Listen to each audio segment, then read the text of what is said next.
Så er vi tilbage igen. Det var det første kræftforløb. Det var som sagt ud af 2019. Det var den sidste undersøgelse. Jeg finder ikke noget. Alt er godt. Så happy days. Så spoler vi frem til 2023. Der har jeg 2 oplevelser, som står ret klart i løbet af december. Der har en nat, hvor jeg vågner og går ud på badeværelset og bliver rigtig, rigtig svimmel og falder om og hyperventilerer på badeværelset. Hvor at min daværende kæreste ringer efter ambulancen og får mig akut indlagt, hvor jeg bliver kørt til Svendborg og får lavet alle mulige undersøgelser. De er især bange for noget hjerterytme. Så der bliver lavet noget EKG, og jeg ligger der og sådan noget, men de finder ikke noget. Bliver udskrevet forholdsvis kort tid efter, og alt er godt. Så det var sådan en enlig svale. Så det blev slået hen som noget... Jeg kan ikke huske, hvad de kaldte det. Men det var en eller anden form for chok, eller sådan noget, som var forbigående i hvert fald. Så senere i december, ja, faktisk nytårsaften, er jeg bare vildt uoplagt. Det er jeg normalt ikke nytårsaften, lad os sige det sådan. Men trykket på en eller anden måde. Men det går selvfølgelig over. Det gør det jo. Så tænker jeg ikke mere over det. Så kommer vi ind i 2024, og lige i starten af 2024 i januar, der er jeg om en aften sådan lidt, jeg kan mærke på min hals, at det er ikke ligesom når man skal til at være forkølet, ligesom jeg er nu faktisk. Men du ved, man har en fornemmelse i halsen. Ja, det er nok bare forkølelse. Så tager jeg på arbejde dagen efter og sidder på kontoret, og så kan jeg mærke, at min hals den er hævet. Så jeg kigger på min kollega og siger, om han kunne se noget. Og så siger han, ja, han synes godt nok, at jeg var lidt tykkere på den ene side, end jeg var på den anden side. Og ja, fint nok. Jeg kan ikke mærke noget. Jeg kan godt mærke, at jeg er hævet, men jeg kan ikke mærke noget. Jeg kan ikke trykke på noget, der gør ondt eller sådan. Men det er nok en muskel, en forstrækning, whatever. Så tager jeg hjem nogle timer senere, og så kigger min samlever bare på mig, og så siger hun, vi tager lige på skadestuen med det der. Så lad os tage den lige morgen. Det finder vi ud af. Det synes jeg var noget pjat. Men det er hun ret insisterende på, så det gør vi. Og på det her tidspunkt der bliver værre i løbet af et par timer om eftermiddagen og aftenen. Så det ligner faktisk en citron, der sidder på siden af halsen. Sådan en størrelse. En kæmpe udposning. Og mega hård, ikke øm, kan intet mærke. Trykker. Fuldstændig glad. Så ryger jeg igennem hele systemet. Vagtlæge over til indskrivelse. Kommer igennem alle mulige specialister og havner faktisk ved noget hals, øre, næse specialist, som tager det her meget alvorligt. Og havner om natten, efter at der har været, jeg ved ikke, 7-8 mennesker og kigge på mig og trykke og mærke, og jeg får lavet en ultralydsscanning af den her, og de kan simpelthen ikke finde ud af, hvad det er. Så derfor kommer der rigtig, rigtig mange mennesker forbi, og man bliver lidt mere og mere rolig. Så det havner med, at hende her, halsøre næselægen her, hun tager mig over på deres egen afdeling, fordi der har de en anden maskine. Den, som hun scannede med, var en ultralydsscanning til gravide, og den har et andet hoved, og der var noget, som vi gerne have over på hendes egen afdeling. Så det gjorde vi. Og efter hun har scannet derovre, så forsvinder hun lidt, og så kommer hun tilbage, og så siger hun, at vi skal have taget en biopsi af det her. Vi skal finde ud af, om det er pus, om det er fast eller flydende, eller hvad det er, fordi man kan jo godt fornemme, at det er fast. Og så begynder vi sådan der, så jeg begynder i hvert fald at spørge lidt ind til, hvad der er op og ned i det her. Og hun fortæller faktisk mere, end hun må eller bør. Og det har jeg det bare pissegodt med. Altså hun gav mig så meget ro i maven. Og hun siger, hvis vi nu tager vi en biopsi med den her, og så har jeg bare en kæmpe kanyle med sådan en tyk nål. Og siger, nu bedøver vi dig, og så stikker vi ind, og så suger vi ud. Og hvis der kommer flydende ud, så er det umiddelbart en god ting. Og hvis det er fast, så er det knap så godt. Og så begynder jeg jo at få nogle tanker om, hvad det her det kan være. Så der står tilbagefald eller testikelkræft i hvert fald, eller kræft bare generelt, det står i hvert fald meget klart i mit hoved. Men hun suger, hun kan ikke få noget ud. Hun kan ikke få en reel biopsi ud af det her. Så der havner med om natten, at hun henviser mig til afdeling R. Og der ved jeg jo sjovt nok, hvad det er for en afdeling. Den kender jeg godt, den afdeling. Det er kræftafdelingen. Så det går jeg derfra med den her hævelse her på halsen. Den fortager sig lidt. Ikke voldsomt meget. Og så bliver jeg, tror der går 9-10 dage, lige under 14 dage i hvert fald. Og så bliver jeg kaldt ind til afdeling R. Og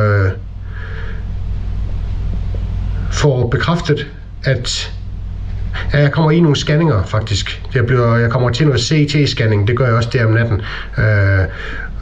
Og jeg tror ikke, jeg får taget en PET-scanning allerede der, men den kommer i hvert fald også ret hurtigt. Men summa summarum, det er, at jeg har fået et tilbagefald.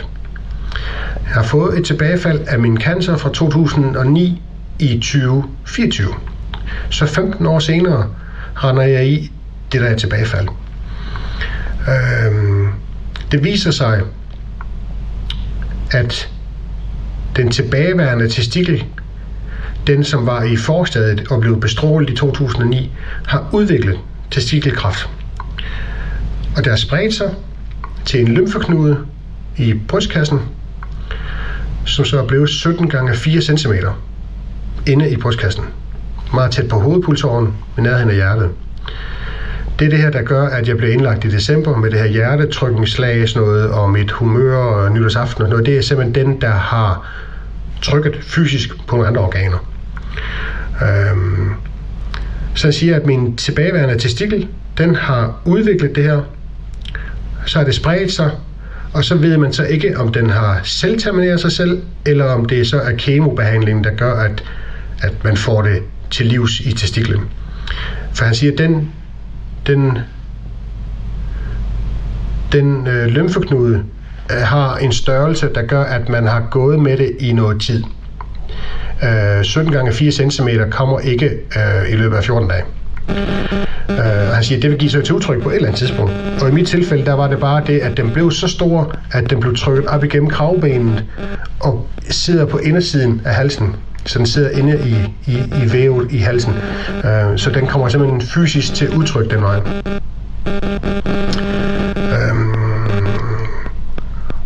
Og han siger på operationerne, de kan ikke komme, eller de siger på scanningerne, at de kan ikke operere det her. Så derfor hedder det kemobehandling. Så det går lynende hurtigt. Og så starter man i kemobehandling. Og det er bare et vildt forløb. I mit tilfælde var jeg jo ikke syg af kræften i 2024. Jeg kunne se det der, jeg kunne trykke på den, jeg kunne ikke mærke det. Jeg har ikke ondt nogen steder. Jeg har haft lidt ubehag i de her 2 gange. That's it. Så starter man i kemo, og i mit tilfælde, i mit behandlingsforløb, der var jeg skrevet op til 3, måske 4 kurer, som det hedder. En kur, det er et 3-ugers forløb, hvor man får kemo. Den første uge, alle hverdagene, har du fri i weekenden, så får du kemo om mandagen, så har du fri til næste mandag, og så ryger du ind i en ny kur. Så det er sådan en kurforløber på det her tidspunkt der. 3 af dem, så tager vi en situationsfornemmelse, og så vurderer vi, om 4'eren skal op. Men altså i de fleste tilfælde, så kan 3 kurer gøre det. Fordi canceren, vi reagerer så godt på kemobehandlingen. Og så fortæller han mig lidt imellem linjerne, at man har haft nogle tilbagefald af testikelkræftpatienter, som har været i stråling. Så derfor behandler man det også med kemo nu. Strålebehandlingen er man gået lidt fra. Og normale tilbagefald er i den første 3-5-årige periode. Det er sjældent, man ser det efter 5 år. Og i mit tilfælde, hvor der er gået 15 år, det har han set, tror han sagde 2 eller 3 gange. Det er meget sjældent. Det er helt specielt. Jeg ved ikke, om det er godt. Det var bare lidt historik på det. Men jeg kommer ind på afdeling R. Vi får gennemgået kemoplanen og de her kurer her, og hvordan det forløber. Og en kemobehandling i den første uge af det her, hvor man får det hver dag, det består af 3 forskellige slags kemo. Og efterfølgende, de næste 2 mandage, er så kun det ene stof. Der er 3 kemotyper, som man blander, og så bliver til kuren. Jeg går igennem den første kur og får nogle bivirkninger, og det går ret hurtigt. Man arbejder ikke imens man er i det her. Jeg går i hvert fald ikke. Jeg taber ikke mit hår i første kur. Det gør jeg i midten af kur 2. Der sidder jeg ude på sygehuset og sådan lige nuller mit skæg og sådan her, og så sidder jeg med en helt tørt skæg i hånden, og så tænker jeg, ja, der kom det, så det vidste vi godt, hvad vi ville ske. Så jeg tager hjem og barberer det hele af. Hår, skæg, det hele ryger, så bare for at få det gjort, fordi ellers er det også noget griseri i sengen og sådan noget om natten, og jeg havde hunden og sådan noget på det tidspunkt. Og for mit vedkommende var det ikke så slemt. Jeg tror ikke, det er så slemt for manden at miste hår og skæg, som det måske er for kvinderne at tabe håret. Der er noget feminitet i håret, noget, som selvfølgelig er der lidt i skægget med mænd, og nu var så, herregud, det kom igen, så det tænkte vi ikke gør så meget. Og heldigvis så var jeg ikke grim som skal, så det var da okay. Det der ramte hårdest og hurtigst, det var af bivirkninger, det var i hvert fald noget kvalme, og det var noget madlede. Ingen lyst til at indtage noget. Og så var det noget opsvulmhed af væske. Kemoen er jo en væske, man får pumpet ind i kroppen. Og som at man får skyllet efter, man får simpelthen skyllet kroppen igennem med saltvand efterfølgende, for at få det tisset ud eller komme af med det igen. Og det her, der kroppen skal vende sig til alt den væske, den lige pludselig får, så der er noget væskeophobning. Så får man nogle piller og noget, man kan tage for at komme af med væsken igen, hvis det er, at det stiger en vis procentdel. Og man bliver virkelig taget hånd om, og der er styr på det. Og man får ikke listet alt, hvad der kan være af bivirkninger, for det er simpelthen så individuelt, hvad man render i, og hvordan ens krop reagerer. Men uanset hvad man kommer med og siger, at man har, at man føler det her, så er de der med det samme, og det bliver behandlet, og man får udskrevet det, der skal bruges til at få det fikset. Så det var faktisk ret trygt at være i. Det, der var allersværest, det var, at man blev syg af behandlingen. Det gjorde jeg egentlig også under første gang der med strålerne. Men det, at man ikke er syg, når du kommer der, men du bliver syg af at komme der, det var det værste. Og de første par gange, der jokede sygeplejerskerne meget med, at nu er vi gode venner, og det hele det kører og sådan noget, men når du kommer her i 3. kur, så har du ikke lyst til at se på os mere. Så ja, det er fint. Lad os nu lige se, hvordan det går af. Og det har han faktisk ret i. Det var faktisk ikke personerne, det var ikke dem, man har noget at gøre med, men det bliver stedet, og det bliver omgivelserne. Og det bliver det der med at gå turen ind. Ja, det er ikke særlig sjovt til sidst. Fordi man ved, at man kommer ind i et 3-5 timers forløb, hvor du kommer derfra værre, end da du kom derind. Kemoen er jo designet til at gå efter de celler, der deler sig hurtigt. Det er også kræftceller. Så det er også derfor, det går efter sådan noget som hårsække. Og så er der er også nogle nerveceller og andre ting, som er af samme type, som kemoen også rammer. Så jeg har også fået nogle bivirkninger. Så kan vi komme til, når vi lige snakker om selve kemoforløbet. Det, jeg var mest nysgerrig på, det var, hvordan det fysisk foregik. For jeg vidste godt, det var noget med noget væske og noget med noget pumpe og sådan det. Men jeg havde ikke nogen visuelt forestille mig det. Og det blev ikke introduceret til, før at man stod der og skulle til i gang. Men man kommer simpelthen ind på afdelingen, bliver vist til sin stue. Man har en fast stue, fast seng under hver forløb.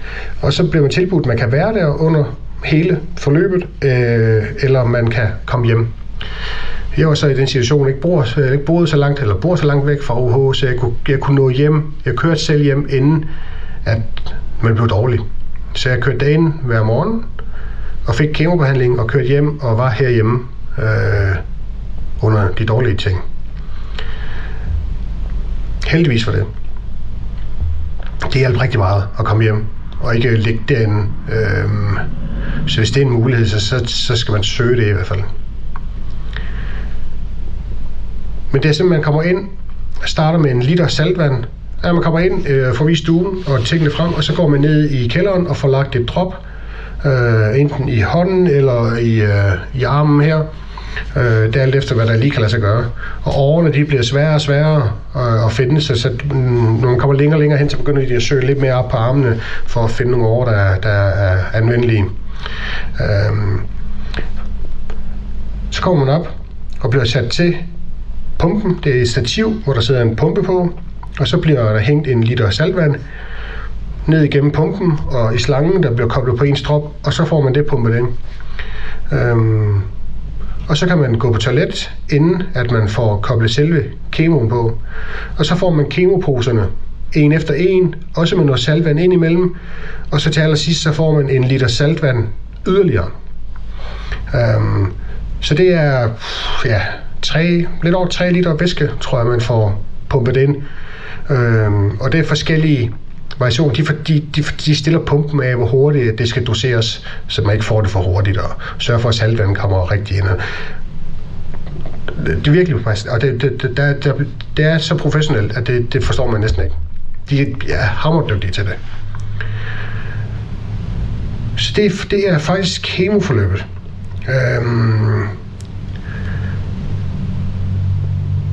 Jeg går igennem 3 kurer, og på det her tidspunkt, vi er en drengeflok, der tager til Østrig hvert år på ski. Det var booket, og det var betalt, og det var alting. Så det vælger jeg faktisk at tage med på efter kur 3. I bagklodskabens lys, så skulle jeg nok ikke have været med. Altså, ens energiniveau er virkelig ikke særlig højt, men det var noget mentalt, og der var noget brug for at komme og være i noget andet. Så en psyke og en krop havde brug for at simpelthen opleve noget andet. Så jeg tog med. Jeg tager afsluttende scanning herhjemme, og så tager vi egentlig til Østrig. Og så mens vi står på ski, vi er lige kommet op med hejsen, så ringer min telefon, og jeg tager den, og det er så lægen på afdeling R, der ringer og siger, at der er en lille blamme tilbage. Og fordi den sidder der, hvor den sidder, kan man ikke få den opereret væk, så han vil have det bedst med, at man kom i kur 4.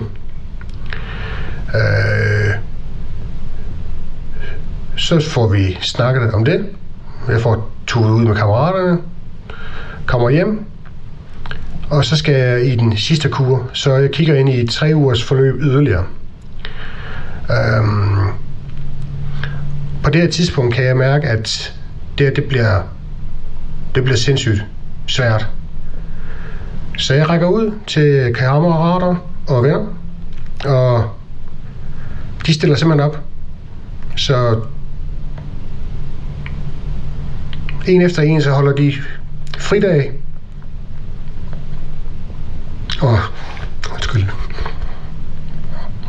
De tager fridag og tager med ind, så jeg har en med hver dag. Og det gjorde en kæmpe forskel. Kæmpe forskel. Det var sådan, så sygeplejersken inden hun tager fat i mig en af dagen, og så siger hun, er du så hård ved din kammerat, du bliver nødt til at tage en ny med hver dag. Og så siger hun også, at man skal sætte pris på, at man har en venneflok, der er så stor, at man kan trække 6-7 stykker ud, og der reelt er der. Så det var kæmpe vigtigt. Kæmpe vigtigt. Og hvis der var nogen, der havde spurgt mig, så havde jeg måske tænkt, at det havde måske været lidt for meget. Det er meget privat at være i det her rum her, og man er igennem det her forløb. Så man får besøg af familie, kæresten er med og sådan noget, og det er jo som det skal være. Men hvis der var nogen af kammeraterne, der havde spurgt, om de måtte komme med, så jeg er nok så åben, så jeg har sagt ja, uanset hvad. Men jeg skulle selv åbne, jeg skulle selv række ud, for at det kunne lykkes. Men det er faktisk nok det vigtigste, jeg har gjort i hele det forløb. Det var at række ud og bede om hjælp.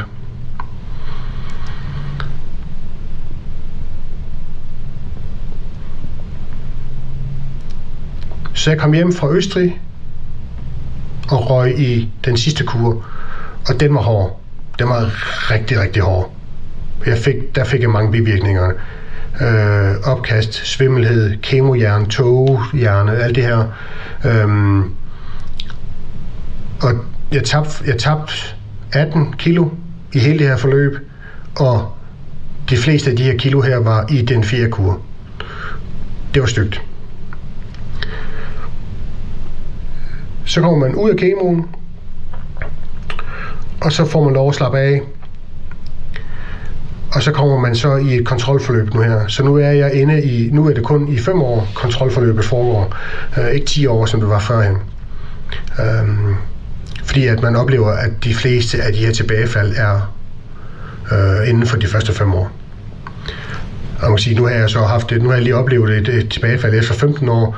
Altså, det er jo ligegyldigt, om det er for kontrolforløb har været 5 eller 10 år. Og så altså i min verden, så er linken ikke så meget. Hvis de har erfaringer med det, så stoler vi på det.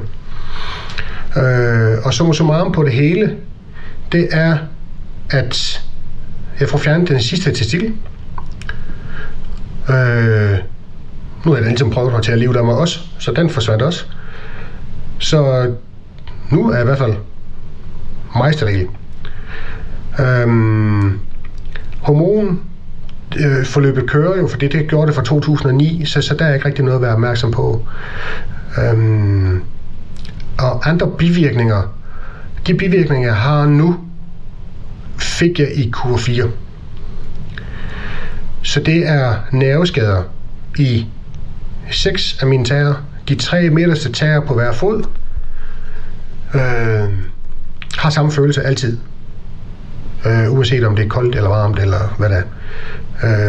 Den der fornemmelse man har, når man står på ski, og man kommer ind og har rigtig kolde fødder, og de begynder at få varmen.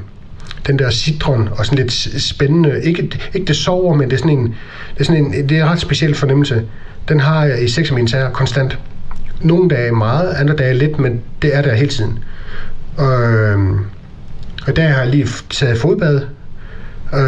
Fuldstændig samme fornemmelse i de 6 tæer, uanset hvordan ydre omgivelser er. Vildt mærkeligt. Har lidt i fingrene, ikke så meget. Det har varieret meget af jeg har lyst til at sige vind og vejr, men det er det jo nok ikke. Men nogle dage, så kan jeg fornemme det i fingrene, men ikke så voldsomt som i tæerne. Tæerne er det, der er allerslemmest. Og så har jeg fået nedsat hørelse. I og med, at kemoen ødelægger hårsækkene,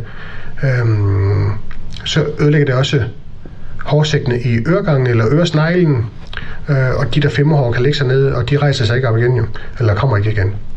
Så jeg har også fået nedsat hørelse. Ikke et omfang, hvor jeg skal have høreapparater, men et markant omfang.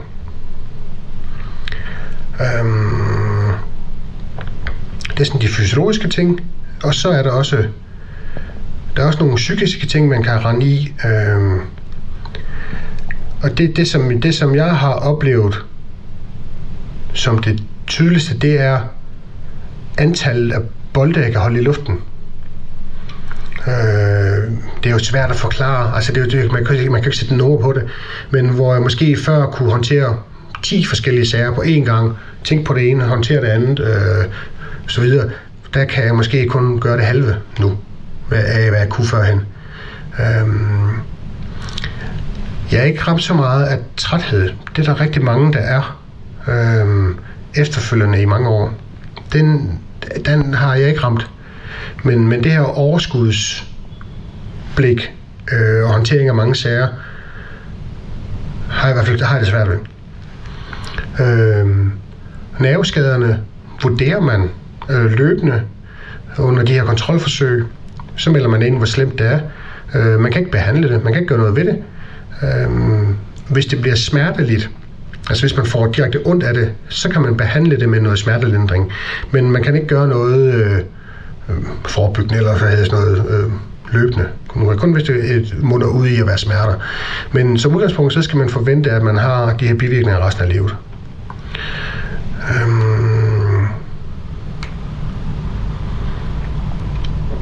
Jeg tror faktisk, at det var sådan en kapsling af det.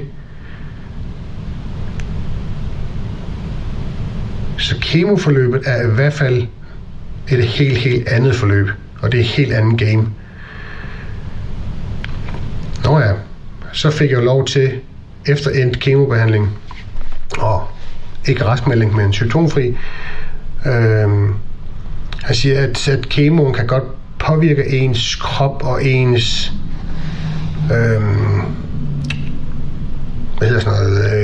hvordan kroppen forbrænder i op til et år. Så han sagde, i det næste år, der indtager du alt det, du kan komme afsted med af kalorier. Sukker, marcipanbrød, whatever. Bare giv den gas. Det kæmper jeg så en lille smule med at komme af med nu på andet år. Men altså, de der 18 kilo, de kom i hvert fald tilbage, og plus det løs. Så man kan restituere ret hurtigt. Og så kan man så havne i en spiral, hvor man lige skal bremse det her kalorieindtag igen.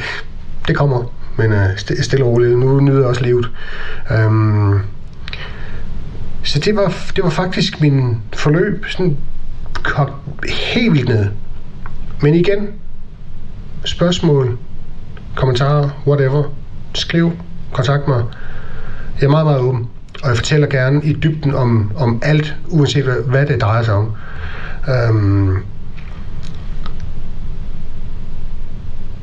Der er nogle kammerater, der joker lidt med det her med ikke at have testikler, og det er skideskov, og det har fået rigtig meget sjov ud af.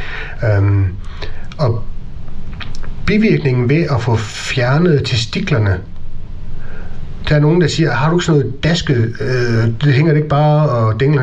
Nej, det gør det faktisk ikke. Pungen trækker sig lidt sammen med noget, det bemærker jeg faktisk ikke.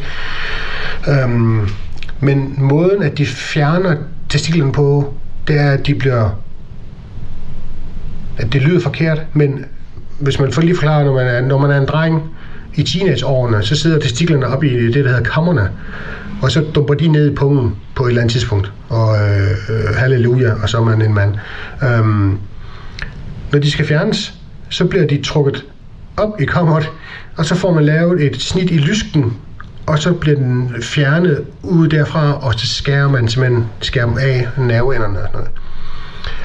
Så det gør, at jeg har et ar i hver side af lysken, og i 2009 havde en bivirkning i nogle år efter, har jeg også haft den her gang ikke så lang tid, og nu har det egentlig fortaget sig.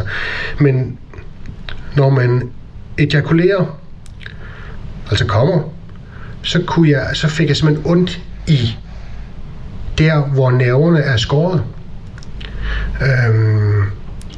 Jeg kan sagtens, man kommer normalvis, fordi ens sædvæske bliver lavet i prostata, og ikke af testiklerne. Der er bare ikke noget liv i det. Der er ikke noget sædceller. Det bliver lavet i testiklerne. Men den der udløsningen der gør, at der er nogle nerveender, der reagerer, og så gjorde det simpelthen ondt. Så det er ligesom at få sådan en sidestik der, hvor at den var blevet taget. Det har fortaget sig. Jeg tror, det har noget at gøre med, han sagde fantomsmerter. Det er måske et rigtigt ord, men mærker ikke noget til det mere. Men det var en forbiløbende bivirkning også.